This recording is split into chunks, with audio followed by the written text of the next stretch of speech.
Hello, and welcome back to the Wise Athletes Podcast with Joe Lavelle and Dr. Glenn Winkle. On today's episode, number 43, we are joined once again by a legendary cycling coach, Hunter Allen, founder of the Peak Coaching Group. As you'll recall from episode 40, Hunter is the co-author of the book Training and Racing with a Power Meter with Dr. Andy Coggan. He also co-wrote Cutting Edge Cycling with Dr. Stephen Chung and was the co-developer of Training Peak's WKO software. His new book, Triathlon Training with Power with Dr. Chris Myers, has just been released. What Hunter is less well known for is his work in bringing yoga to cyclists and triathletes with his Yoga for Cyclists video, which is designed to be a guided yoga session performed after riding to, and I quote, loosen tight muscles, revive your back, and create more suppleness to enhance recovery, end quote. When Hunter was a professional cyclist, he was looking for ways to help him recover and become more supple without adding to his exercise load. He found yoga, and over the years, Hunter zeroed in on a set of yoga poses and a pace of movement through those poses that works best to help him and other cyclists recover faster and become more resilient. So listen in as Hunter walks us through the basics of how he found yoga, how yoga helps the cyclist, how to get started using yoga, and what types of yoga practices to avoid so you can get faster on your bike. All right, let's talk to Hunter. All right, guys, well, welcome back. We're here for part 2 of our discussion with Hunter. And today we're going to talk about yoga, which, as I've just been saying to these guys here, that was kind of how Hunter's name came up, even though I think that Hunter, as the world famous inventor of training with power, is known in the world for something other than yoga. Hunter's name came up by Glenn, who knows Hunter. Well, Glenn knows Hunter well for a lot of reasons, but he has a copy of a DVD called, what was it, Glenn? Yoga for Cyclists, of course. Yoga Good for stuff. Cyclists. And the discussion that Glenn and I were having was, gosh, I bet that there is something to this yoga thing that would be good for cyclists. And why don't we look into that and share that with our audience? And by the way, I'm kind of curious myself. I'm always looking for new tools to use myself to deal with all of my many problems that I've accumulated over the years. So, Hunter, welcome back. All right. Glad to be here, guys. Thanks, Joe. Thanks, Lynn. It's an honor again to be here. And thank you for inviting me. Awesome. Well, Glenn, do you want to take us into your thoughts on what you think our audience is interested in knowing from Hunter about yoga for cyclists? Well, absolutely. I mean, I think that, as cyclists, like I said, I've told Hunter before, I rarely stretched back in the day. And I've noticed that as I get older, it becomes much more important to stretch. And I did take a yoga class along the way, somewhere along the way there. But I remember I picked up this DVD, and I don't even know where I got it from. I'm not sure where I picked it up at. It might have been one of the coaching sessions at USA Cycling, and of course, you know what happens when you buy a DVD or you just kind of sits on it. But when I finally did get to watch the thing, I was like, well, this is the whole program. And I was really impressed because I didn't know that you did yoga. And I didn't know that you were one of the very first to actually bring yoga into cycling. So not only these power meters, but the whole idea. And this program you put together is awesome. It really is. It's one of the best ones I've seen, especially for cyclists. So if you could help us to understand, how did you come to bring yoga into cycling? Yeah, so great. Yeah, thanks, Glenn. I really appreciate that. The thing about it is when you start to, understand the idea of muscles and how bound up we become as athletes and cyclists, specifically cyclists, because we're in a really funky position, right? I mean, there's no other place in the world where you're bent over, you kind of have your arms out in front of you, you don't extend your legs ever, you crane your neck back like this. We're in this crazy position that allows us to go fast on a bicycle, and it's a weird place. And so because of thousands of hours of in that position, we develop muscles very specific to that. And so it's funny, I joke a lot of times when I do presentations, I say, I can always, especially talking about yoga and doing things like this, I say, give me a picture of 40 people, put 20 cyclists interspersed in that 40 people, and I can pick out the 20 cyclists. And you know why? Because cyclists never straighten their legs. we all stand with our knees slightly bent because it hurts, right? You never straighten your legs. Oh, that hurts. Oh, what am I doing? My legs are straight. I think my So legs are straight. true. No, they're not straight. Straighten your legs. Oh, right. We're not used to it because our hamstrings are tight. We never lengthen our legs. We never extend through our heels. All these things. So for me, I Hip came flexors, yeah. right. I mean, just everything. So I came to it really from a place of, number one, I wanted to create suppleness in those muscles. So I wanted to improve, right? I wanted to be a better cyclist, right? I mean, this is always right. You want to always do better. So how can I become a better cyclist? So I wanted to create more suppleness in my legs. Two, I wanted to prevent from muscle cramps. I'm susceptible to muscle cramps personally. I know lots of cyclists are. Some people are not. Put me in a race that's over 100 miles in the summer, I'm going to get cramps. It doesn't matter how much electrolytes I take in, how much water I take in, how long I sit in the pack, I'm going to get cramps. And so I just sought out after that. I was like, how can I do this? What can I do to create more relaxation in those muscles so that, one, I would be able to ride faster, ride with less effort. And then the third reason too was, I just didn't want to become that hunched over old man. I don't want to. I don't want to be that dude. I don't want to be that old guy who's 75 or 80 and he's hunched over and can barely move because gravity is pushed down on him all of his life. So yoga helps us to open our chest, right? Because we're constantly rounding our upper body as a cyclist. We need to open our chest. We need to get more in alignment with gravity so that you're straight up and down and let gravity go through you. Sure. And so that was really, some of the longevity piece of it is I just don't want to be that old dude, So there's two things then. You're saying that there was not, that you wanted, it was going to help you on the bike, but it was also going to help you off the bike to not look like a guy who was on the bike all the time, which I guess is maybe the same thing as the person who sits in a chair or looking at a computer screen all the time, and those things add together. And then all that compounds as we get older and maybe our discs aren't working as well. But was this something that you decided you would check into? I mean, obviously, at least the performance on the bike was something that you wanted. Right. Having a tendency toward cramping would be something you wanted solutions to the first day that it happened. But when you were looking at yoga as a solution, was that when you were young as a pro still, or was this when you had retired and you were getting older? What was the deal? No, it was still when I was a pro. And I wanted to, I wanted to do it from a place of kind of helping to undo some of all of that tension that I created as riding my bike 5 hours a day or 3 hours a day or 2 hours a day or whatever, so that I could be more, more upright. I could have muscles that were more supple and not just super chiseled. That looked cool and all when you're all chiseled and ripped. And I think we all, you ride your bicycle 10,000 hours plus, if you're going to be like that. But you can also have that suppleness, like a cat necessarily.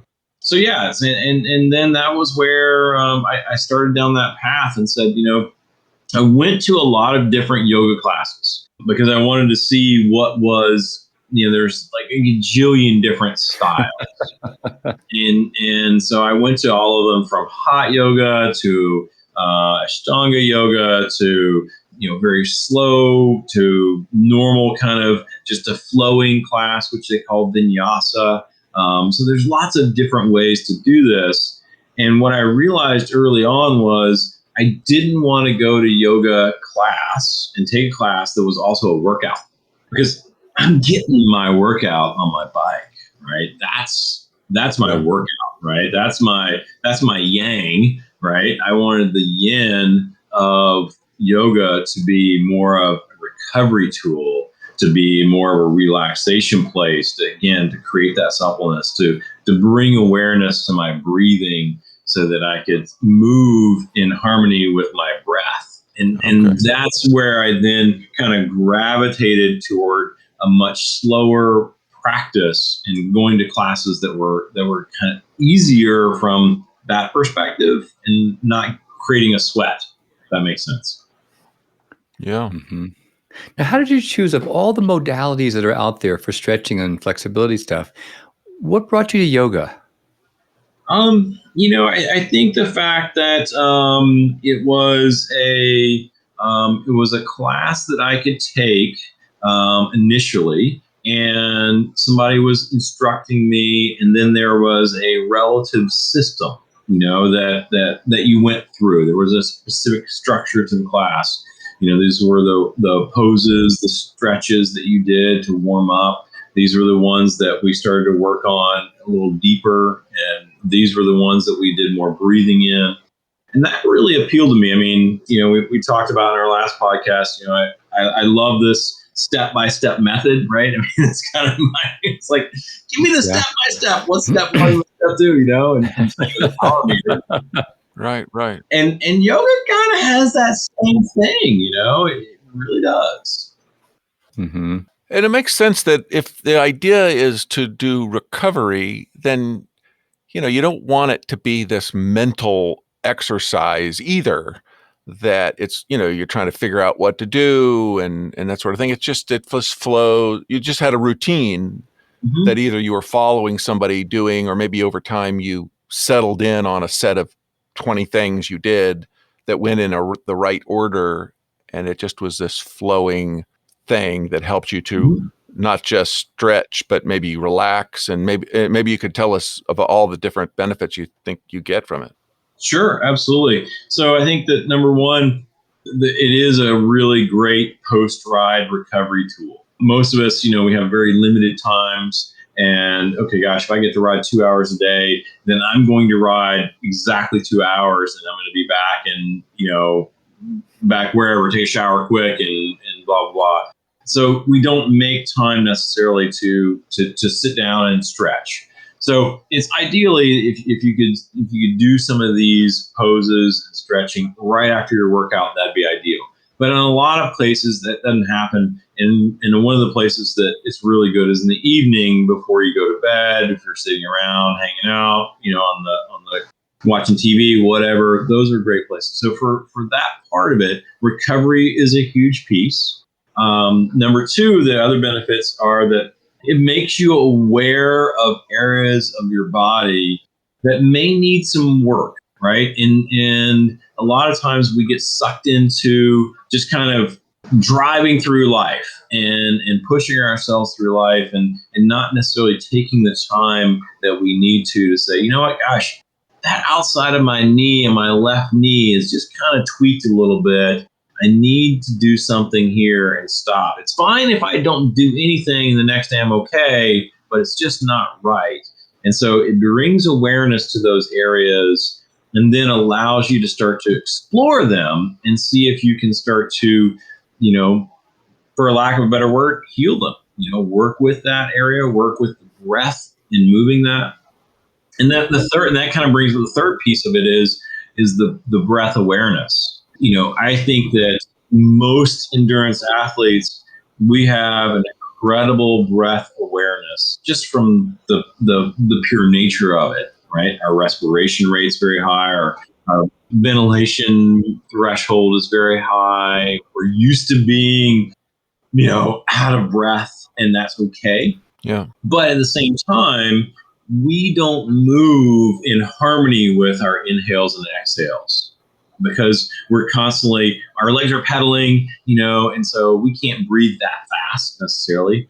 When you get in harmony in a rhythm, and both of you guys know this, climbing up a mountain, you're in that rhythm. It's all of a sudden it's the breath. You're standing out of the saddle. It's the breathing, the connection between the body and the mind and the breath.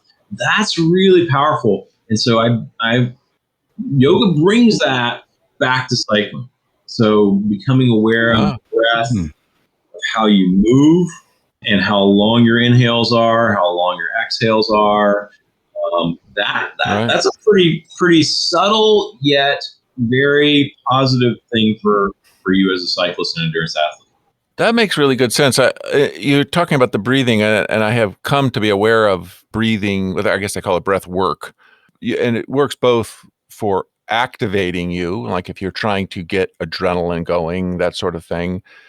Maybe Glenn could do it on those at the beginning of those races where he's just so bored that he can't even get up for the race, which he's complained about in the past. And then there's the calming, where the exhale is longer than the inhale, and you're sort of activating your parasympathetic. That's probably what you're talking about.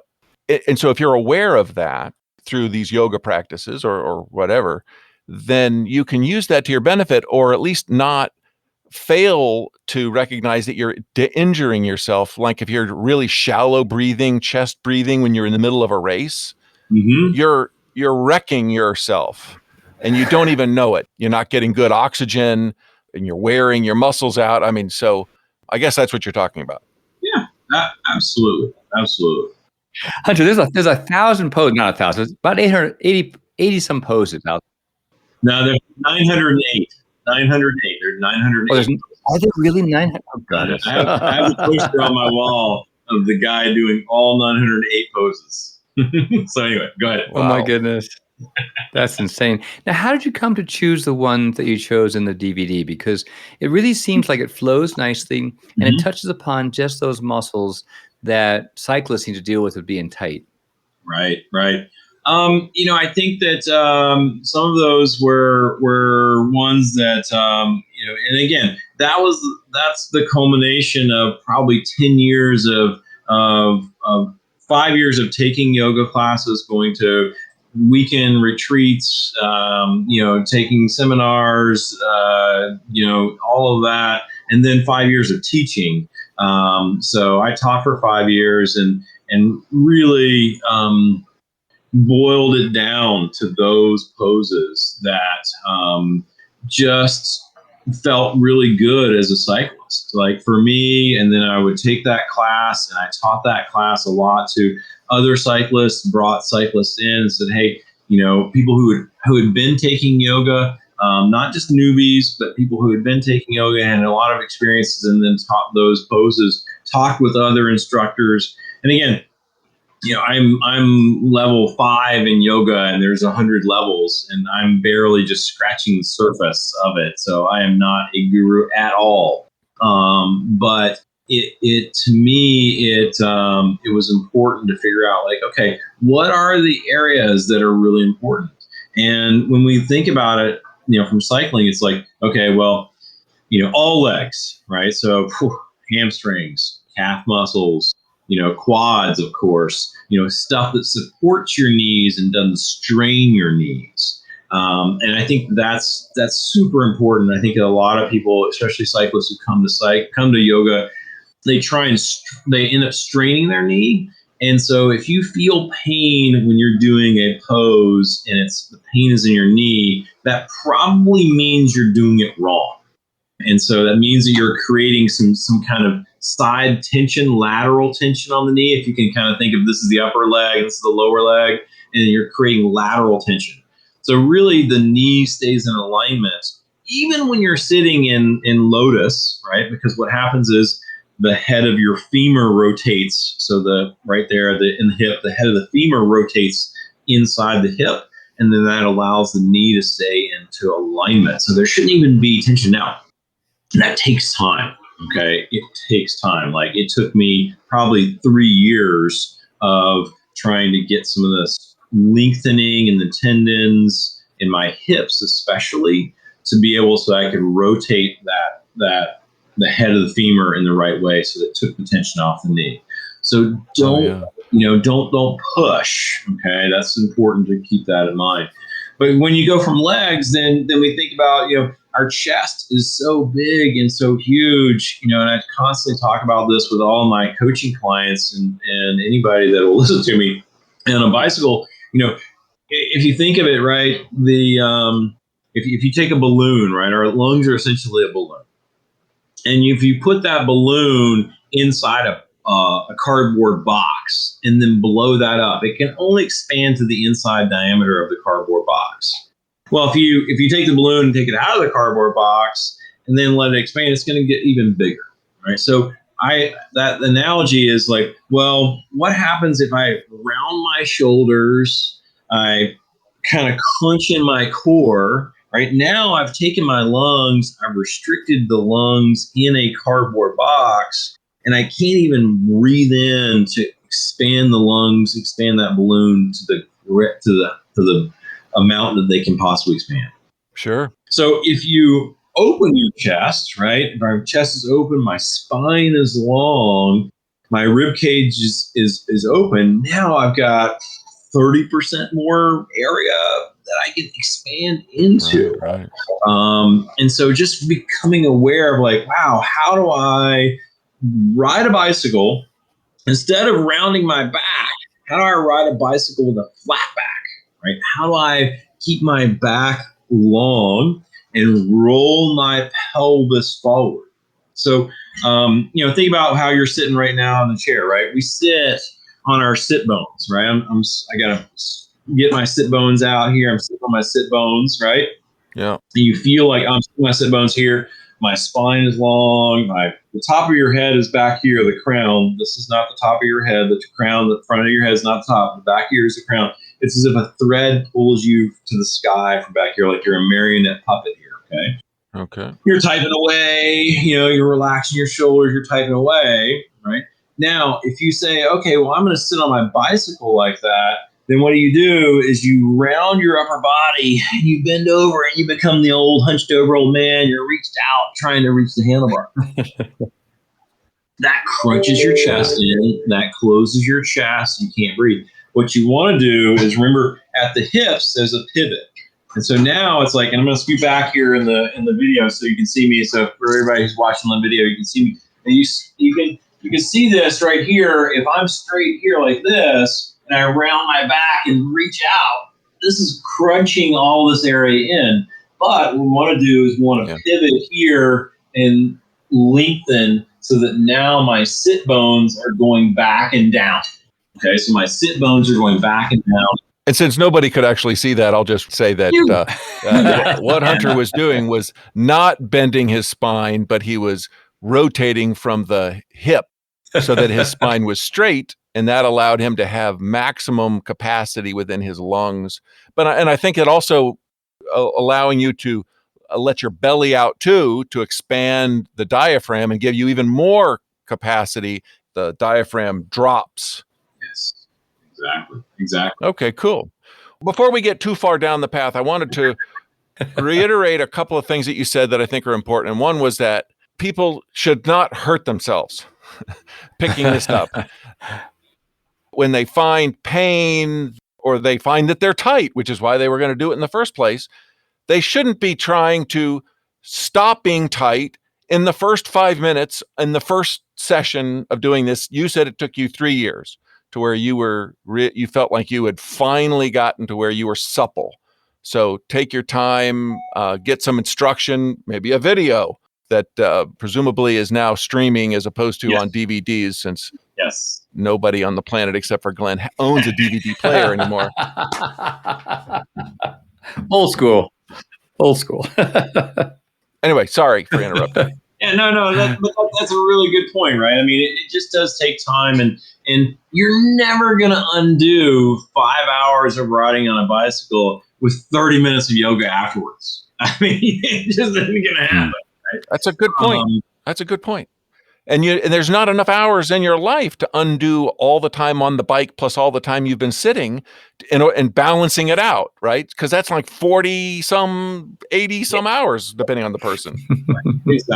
Exactly. So it takes time, but you can also be there, right? So for me, what my recommendation is especially, in the off season, right? If you have it, like right now is a perfect time. I mean, here we are kind of September-ish, and going now, the season typically kind of finishes now for cyclists and triathletes. Triathletes go a little longer, but now's a great time to possibly go take a yoga class and go take it on your recovery day. Go do it on Monday, if that's a recovery day.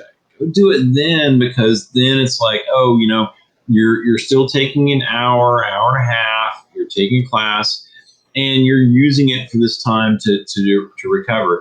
And for me, that was all I did when I started out. Was I just wanted to take a class every Monday night and just go to class. And I did that for like 2 years, just once a week. And that made a huge difference.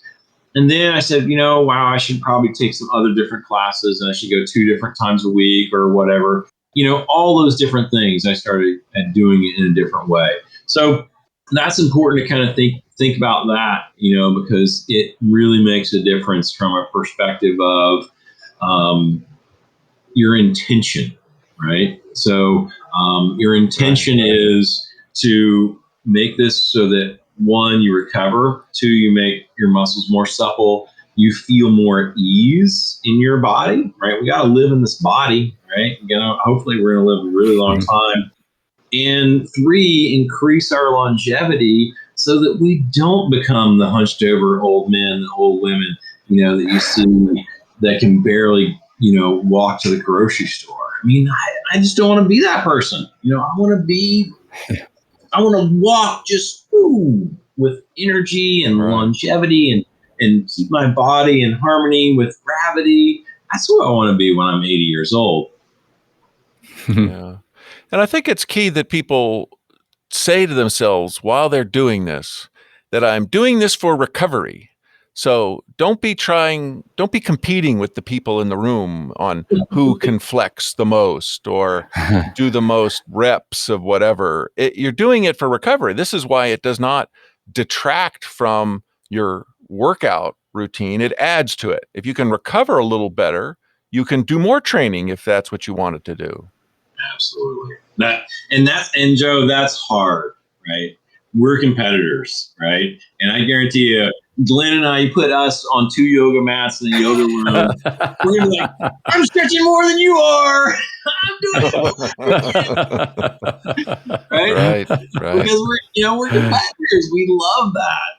And we love competition. Major backfire. But you're right. And I know you do too, Joe. So that's where you have to come into the say, okay, number 1, if you're a guy, you're never going to kick a woman's butt in yoga class. It's just not going to happen. I don't care how good you are. They're just more supple. They've got more flexibility, whatever. Yeah. But so go in there, just like you said, and say, you know what? I'm doing this to stretch, to open, to breathe, to recover. Yeah. I'll say so the person who's not done any work on their hips and has never been in a yoga class, and I've only been on one, so I can barely spell yoga. So I'm not talking about yoga per se, but talking about an athletic person who did not do work on hips. And when you try to do like a low squat, what they say, ass to the grass kind of a thing, and you don't have flexible hips, you're going to find that you had no idea how dysfunctional you were. And that is showing up in your athletics and in your spinal health. And that's going to be something you'll have to work through. And it takes time. If you want to get really flexible in one day, well, then you're going to the hospital, because you're going to injure yourself really badly. Yeah. It is. It's just true. That was my warning. There you go. All right. Alrighty, Glenn. Well, what else did you come up with, Glenn? I don't know how old this DVD is, but or the streaming, whatever, is. But have you done any additional stuff? In particular, I asked that because I've discovered over the years that my psoas muscle is really a big issue, and I haven't found very many good anything that does my psoas besides a percussive massager and these funky stretches and things. But are there particular yoga poses that you recommend for psoas? Because I know when I'm racing on a bike, sometimes if my back is killing me, I'll do a psoas stretch on the bike during a race, and I can alleviate the back pain almost immediately. Nice. Well, so let's define the psoas muscle for our listeners, because it is a unique muscle in a unique place. So the psoas muscle is there are 2 of them, and they're on the inner wall of your back. Okay, so you think of, we got the quadratus latiss muscles, these big back muscles that you can touch. You can't touch your psoas muscle unless you put your hand through your gut and you kind of push all your guts out of the way and you get to them. All right. If you're familiar with cuts of meat, they're called the tenderloins. Okay, that's the tenderloin. But they really? The also, psoas is the tenderloin. yes, that's what a tenderloin is. Yes, I didn't know that. I'll have to that remember is. that. Huh? Yep, that's the tenderloin. Um, my name is Hunter, so I've been hunting for a long time. That's we great. shoot deer and do all that fun stuff. But so we know where the tenderloin is. It actually is a really great anatomy lesson. Like if you ever get a chance to see the psoas and see what it looks like, it's really, really unique because it is so supple. Because it's not really, it's used in a very different way than we use all the rest of our muscles. It's not something that you can make really tense. Now you can tense it more than other ones, and it can definitely, like you say, it can give you pain, and that's not fun because it supports the inside of the spine. So again, it's on the inside that you can't touch, on the back wall back there. So, and it not only that, it goes over a joint. Okay, so it goes over your kind of your hip here. So it's very unique, and it's then because of that, it's hard to stretch. It's hard to get to. The best pose that I know of is, and this is the king of poses as a cyclist, to be honest. So if you only did one pose, so all listeners out there, if you want to just only do one pose, I don't recommend just doing one. You got to do at least 30 or 45 minutes of yoga to really kind of work there. But if you only did one, you do this one called the pigeon pose. And the pigeon pose is when you're down, you're kind of facing the mat, and you have let's say your right leg is bent at your knee and it's tucked underneath you, and you roll on the hip. So you're working the outside of your leg first. Okay, so the outside of your leg, the piriformis muscle, which wraps around and attaches at the back of your pelvis, goes all the way down around your gluteal, down your leg. That one is the king because, number one, your sciatic nerve, think of your sciatic nerve as 5 little nerves that attach on the back of your hip, and the piriformis attaches in between them. And so when the piriformis muscle gets tight, it pulls on that nerve and it gives you sciatic pain. So if you've got sciatic pain or have been diagnosed with sciatic pain, or you've got numbness going down your leg, there's other stuff that happens. Again, I'm not a doctor and I'm not a yoga guru, but mainly that means that you have a really tight piriformis muscle and you should do the pigeon pose. Now, that's the first stage of pigeon pose, is when you tuck that leg underneath you and you stretch the outside of the gluteal. Then you push your body up and you open the chest and you kind of do this back bend with your legs underneath you. The arms are here and you're doing this. That opens the front and gets into the psoas. Okay, so you've got to kind of get it inside, and you can feel it. Is this just like a part of the pigeon pose, or is this another pose? It's a part of the pigeon pose. The pigeon pose is like kind of 3, and so this is a part of the pigeon pose. Well, maybe what we can do is get some videos off YouTube and put those links in the show notes. That would be awesome. Why don't we just use Hunter's DVD? Well, yeah, if Hunter can share some links, then that'd be great. Yeah, shoppeaks.com, baby. Yeah. So that's a really critical one because it works on both sides, Glenn. And that's like, you got the piriformis that gets really tight. Our gluteals get so tight from bicycling because we're using them, right? I mean, there's 50 watts of power in your butt, right? I mean, if you're not using your glutes, you're not doing anything. And so then we also have to balance it from this front side as well, and the psoas muscle. So it's an amazing place. Have you ever heard of Rolfing? Oh, yes. I have Yes. a person I used to work with. I thought she was a massage therapist and she was a rolfer. And I was in so much pain. I was like, this is supposed to be fun. I thought massage was relaxing. And I was like screaming out in pain, going, you're killing me. She'd laugh and go, but I'd leave that exercise. And I was like, wow, my whole body was opened up. It felt great. It's really good. Yeah. So rolfers, they work deep in that, layer, and they're the only ones. There are other deep tissue massage therapists who know where to get to the psoas, but they're trained in how to really start to get to the psoas. And it's really crazy. Like the first time somebody actually touches your psoas, it is the craziest thing because you've never been touched there. Yeah. You have never been touched there. And so all of a sudden somebody like moves all your guts out of the way and you look down and they're like, oh my God, their hand is inside my body. Right. And then they're like touching you and working on the psoas muscle. And it's like, whoa, I've never been touched there before. I've never even felt that. Like, you don't even know what it feels like. And then all of a sudden it's like, oh, that's what lengthens. And that's what helps to open your hips. That's what helps to keep your upper body long, to pedal smoothly in alignment. So that's a great pose, a great question. Awesome. I wanted to ask you a question about flexibility. I mean, of course, I've been hearing of yoga since I was a kid, and I always sort of thought of it as sort of like contortionism. In fact, there's a guy down on Pearl Street Mall who's a contortionist, and and I've always thought, oh, he must be great at yoga. But I don't think you're talking about for cyclists that they ought to get as flexible as they possibly can. I think you're saying that they're probably not flexible enough. They're tight and they need to loosen up, but not become as flexible as they can. Am I right? Or what would you say? Yeah, absolutely.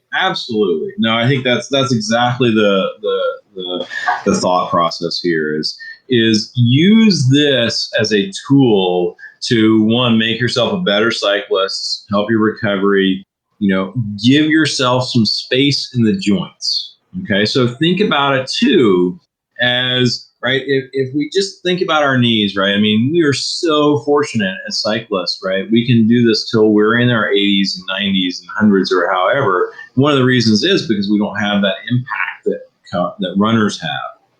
But our knees and our hips are the ones that get the stress, and they get it really from repetitive, but they also get it because they're pulled tighter and tighter together because of the tendons, ligaments, and muscles pull them tighter and tighter together.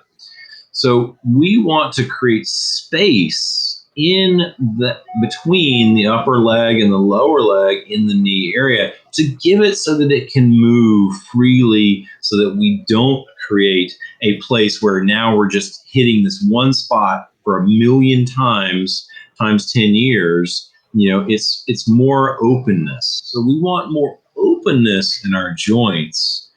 And that's really important. And a lot of people don't really get to that level unless or think about what they're trying to do until they're like, oh, wow, I've done 5 years of yoga. It's like, hey, just shortcut. Like, we just need to create space in these knees and space in the hips for stuff to move freely and be open. It seems like that, and I really have no idea. I've not even read anything in another area that suggests this, but it just seems logical to me. So I'm hoping you can speak to it. That this opening up, this idea of opening up means that you're not just not being as tight, but you're also maybe encouraging more flow of fluids in the body, bloods and other fluids, which are healing. Absolutely. Getting the waste materials away and bringing in the nutrients for repair and building. Is that true? Do you know? Absolutely. I mean, that's the huge part of it, and that's something that we all want to do, right? I mean, we want to get more of the waste products, all that stuff, away from the muscles, away from our joints. We want to get more fresh oxygenated blood in there. I mean, absolutely, and that's one of the things. That's the benefit of getting a massage, right? That's the benefit of doing yoga. That's the benefit of breathing. right? Just breathing, getting more fresh oxygen into those muscles. So yeah, absolutely. Awesome. That makes good sense. Thanks for confirming that. Sure. I do have one more thing here. It looks like Glenn is making some notes and he's about to launch with some really incredible questions.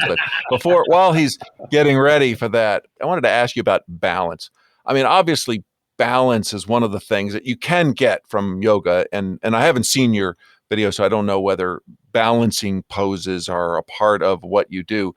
But one of the issues that people who don't really engage in sports, ball sports and things like that, and they just, they're like on a bicycle the whole time, where they're kind of locked in and it's kind of a one-dimensional motion, that they start to lose their proprioception, they lose their coordination, their hand-eye coordination, that they start to lose it because they're not using it. And it would seem like, in addition to this recovery and fluids, moving of fluids that also help with the recovery, the yoga could help with this proprioception, balance, just kind of being better in tune, in touch with how your body works. Is that right? Absolutely. I mean, there's a tremendous number of balance poses that you can do just to enhance your balance. And I think that those are really good. I include a couple of those in my yoga video, and that makes a big difference. One of the things that you also have to think about, as a cyclist or a triathlete is, and we don't necessarily think about this, but yoga brings this awareness to you, is the idea of where you push through in your foot. Okay, so a lot of us push through on the ball of the foot. We pronate on the inside. That means pushing on the inside of your foot. Some of us push on the outside of our foot. That's called supinate. What we really want to do is we want to push to the center of our foot. And the center of your foot, if you kind of look at your foot, it's actually, think about the center from the toes all the way to the heel. Most people would say, oh, the center is a little far forward. But actually, where you think it is, come back about a half an inch or so. And that's probably more where the center of the foot is. It's behind the metatarsals of the toes, the joints of the toes. It's back there in the center. So it's sort of between the arch and the ball of the foot, like in between those? Yep, exactly. Okay. And so when you do some of these yoga poses, when you are balancing, one of the things you're striving for is evenness in the foot, so that I feel the same weight on the toes. I feel the same weight on the outside of the foot. I feel the same weight in the heel. I feel the same weight in the arch. I feel the same weight in the center of the foot. So you're completely balanced in the foot. You're standing totally balanced. That's really different than the way most of us stand. We stand, I lean into this hip, or I stand this way, or gosh, my heels, look at the bottom of your shoe, like how you wear down your shoe, etc. When you find that balance, right, that's what teaches you balance and helps you align with gravity, lengthening tall, getting strong and lengthening up. But then also taking that same feeling in the foot to the bicycle pedal stroke. So now I'm not just pushing on the ball of my foot, the outside of my foot, I'm pushing through the center of my foot. And so there's evenness in the force that flows through the leg, knee, all the way down into the foot. That's a really one, you can produce more wattage that way. Okay. 2, you reduce injury that way in a big, it makes a huge difference from that perspective. So definitely. Great. That sounds like an important That's so interesting, because I picked up speed skating about 10 years ago, short track speed skating.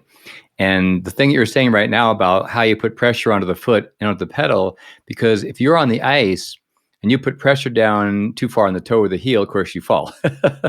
So you have to have perfect balance on ice.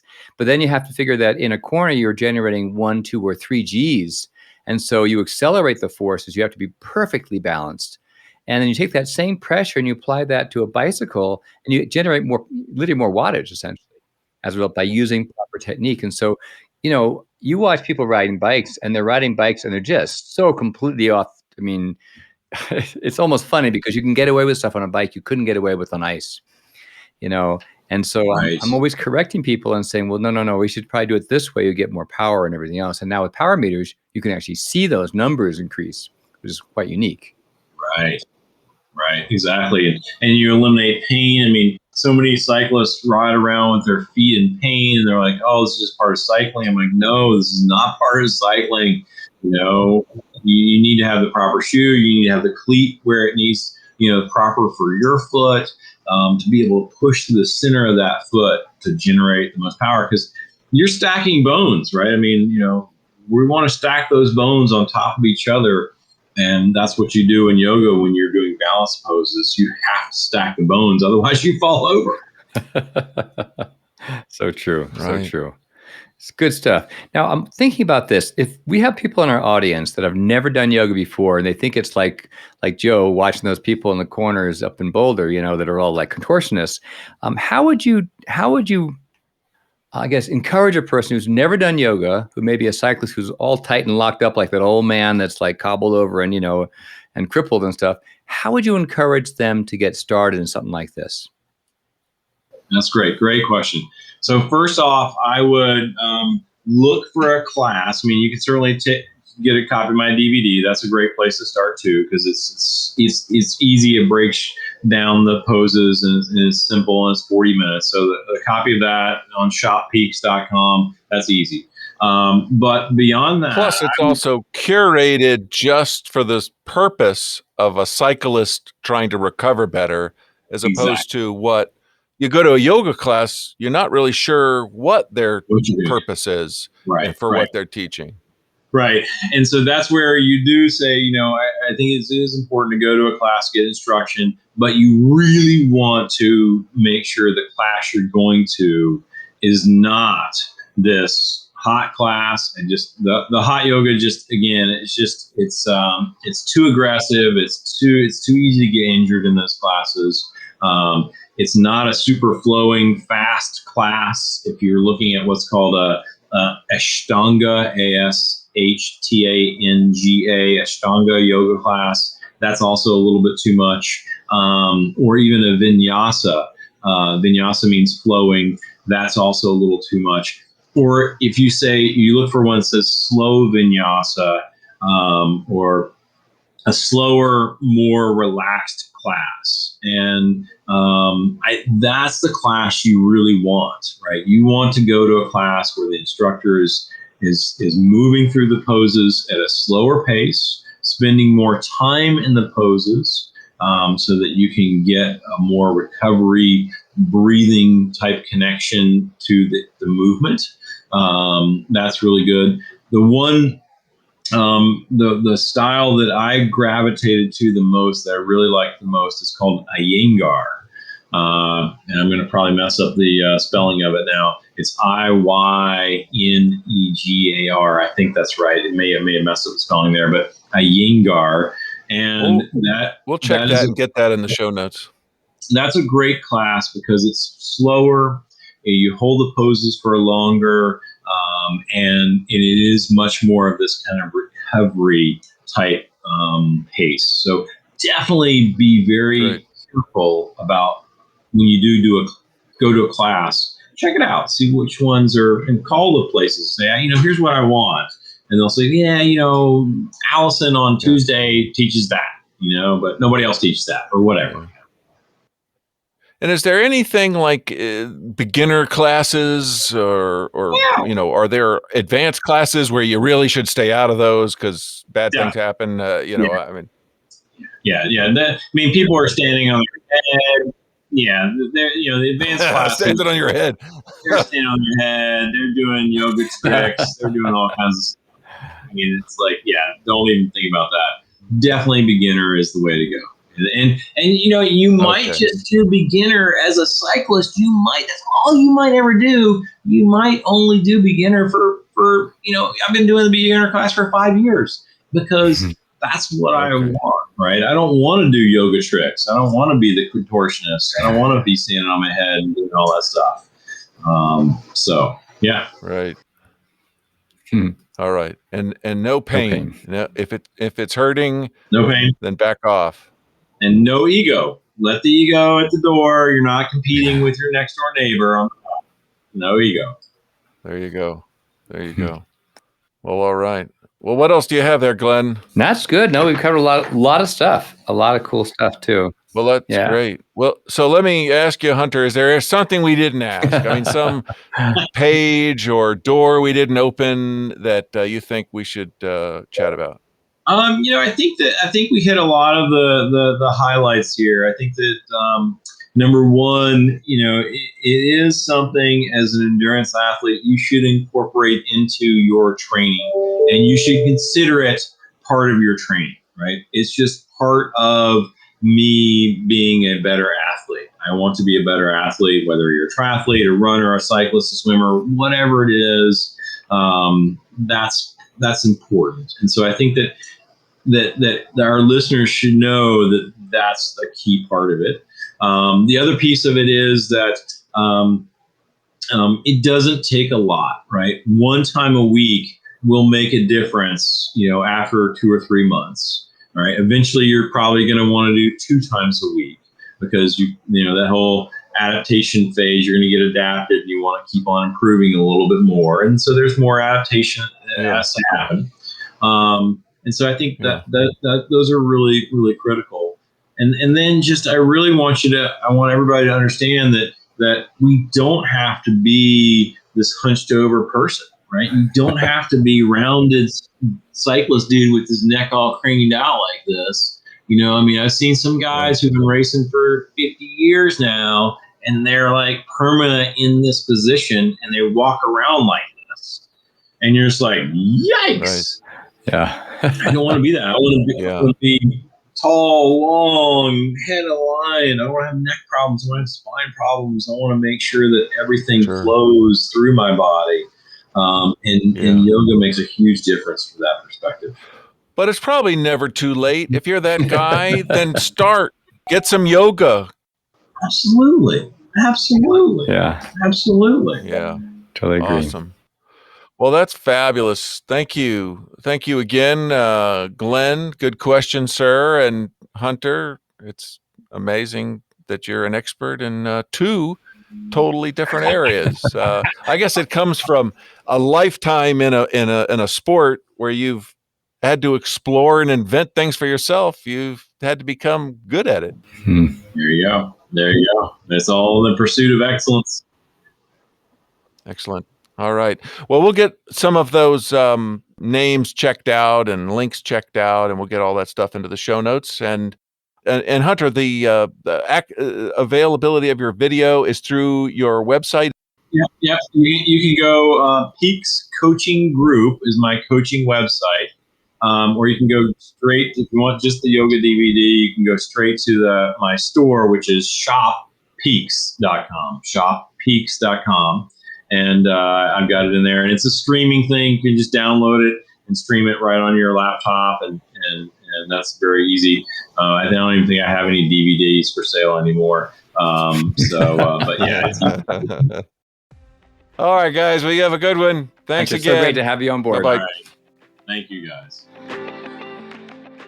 Thank you so much for listening in to our discussion with Hunter Allen about how to use yoga to get faster on your bike. And thanks to Hunter for taking some more time to share his expertise. And if you go to wiseathletes.com, you can find more information about Hunter in the show notes. And while you're there, you can sign up to take a free fitness practices assessment, send us a question to address on the podcast, see all of our episodes, subscribe to our podcast, and you can sign up for our newsletter. If you're on social media and enjoyed this episode, please post about it. That'd be a great help. Thanks again.